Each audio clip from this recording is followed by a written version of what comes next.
Hey guys, আজি মই বনাম পটলৰ কাৰী। পটলৰ কাৰী মই কেনেকৈ বনাওঁ চাওঁ বলক। গোটাকৈ মই কাটি থৈ দিছোঁ, পটল ৰেডি কৰি ৰাখি মই পিঁয়াজ এপিনে কাটি ৰাখি থৈ দিছোঁ। ইয়াত পিঁয়াজ ৰচুন পেষ্ট কৰি থৈ দিছোঁ। ইয়াতে এটা বিলাহী কাটি ৰাখি ৰেডি কৰি ৰাখিছোঁ। আকৌ মই এইপিনে আনফালে আকৌ মই ইয়াতে সৰিয়হ আৰু শুকান জলকীয়া পেষ্ট কৰি ৰাখি ৰেডি কৰি থৈ দিছোঁ, যাতে মই বনাওঁতে কষ্ট নাপাওঁ। আগতীয়াকৈ চব ৰেডি কৰি তেল গৰম হ'ল, মই তাতে পটলকেইটা গোটা পটলকেইটা ফ্ৰাই কৰি থৈছোঁ। ফ্ৰাই কৰি এইখিনি মই আগতীয়াকৈ কাঢ়ি থৈ দিম, কাৰণ কেলৈ পটলটো ফ্ৰাই কৰি নল'লে ইয়াৰ ভিতৰটো সিজি নাযাব আৰু তাত থকা মছলাখিনি সোমাই নাযাব। এয়া পিঁয়াজ ভাজিলোঁ। দেখিলে কথা কওঁতে পিঁয়াজখিনি ভাজ খালেই। পিঁয়াজ ভাজি লৈছোঁ মই অলপ। পিঁয়াজখিনি হালকা ব্ৰাউন কালাৰ হোৱালৈকে মই তাক ভাজিম, অলপ সময় ভাজিম। তাৰপিছত পিঁয়াজ ৰচুনৰ পেষ্টটো ঢালি দিলোঁ। পিঁয়াজ ৰচুন মই এনেই গোটাকৈ পিঁয়াজ দিলেও এনেকৈ পেষ্ট কৰি মই পিঁয়াজ অলপ দিমেই, মানে যিকোনো খোৱাত। এতিয়া ভাজি থাকিম ইয়াক অকণমান সময়, যেতিয়ালৈকে হালকা ব্ৰাউন কালাৰ। ভাজি থকা পিঁয়াজতে মই বিলাহী এটাও দি দিলোঁ। বিলাহীখিনি দি দিয়াৰ পিছত অকণমান হালধি গুড়ি ছটিয়াই দিম। হালধি গুড়িখিনি ছটিয়াই দিয়াৰ পিছত অকণমান সময় আকৌ ভাজিব লাগিব ইয়াক। চব্জি বনালে অকল ভাজা কামে। ইয়াত জলকীয়া গুড়া, হালধি, নিমখ, জিৰা, ধনিয়া গোটেইখিনি মই দি দিলোঁ। আগতীয়াকৈ মই চব ৰেডি কৰি থৈছিলোঁ, কাৰণ এখন হাতে মই মোবাইল ধৰিব লাগে, এইপিনে খোৱাও বনাব লাগে। কিমান যে কষ্ট কৰিছোঁ আপোনালোকক দিবলৈ, মই ভিডিঅ' দিবলৈ মই কিমান কষ্ট কৰিছোঁ, সেইটো ভাবিয়ে আপোনালোকে মোক লাইক আৰু কমেণ্ট কৰিব আকৌ।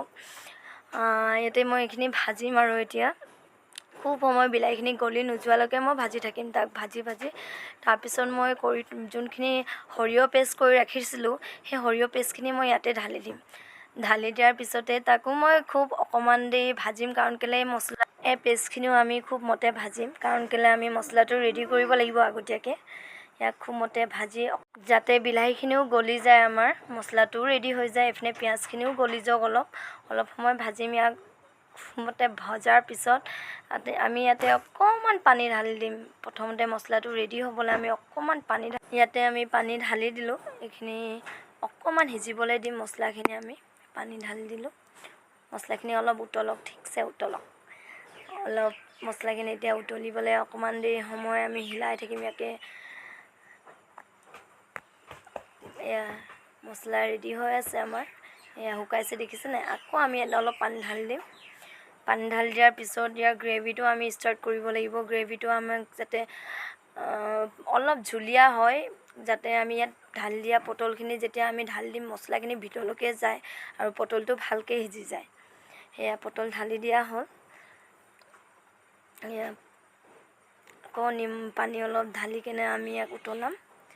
উতলোৱাৰ পিছত আমাৰ পটলৰ কাৰী আমাৰ ৰেডি হৈ যাব এতিয়া।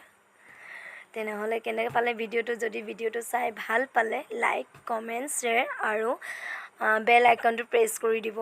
আৰু বেল আইকনটো প্ৰেছ কৰিবলৈ মই ক'বলৈ নাজানিছিলোঁ, জানেনে? মোৰ ভণ্টি এজনী আছে তিনিচুকীয়াত মানে তাই বিয়া হোৱা নাই, তাই ঘৰতে থাকে। তাই মোক ক'লে, তুমি যে ভিডিঅ'টো বনাইছা বা বুলিতো নকয়, নিপু বুলিয়ে কয়।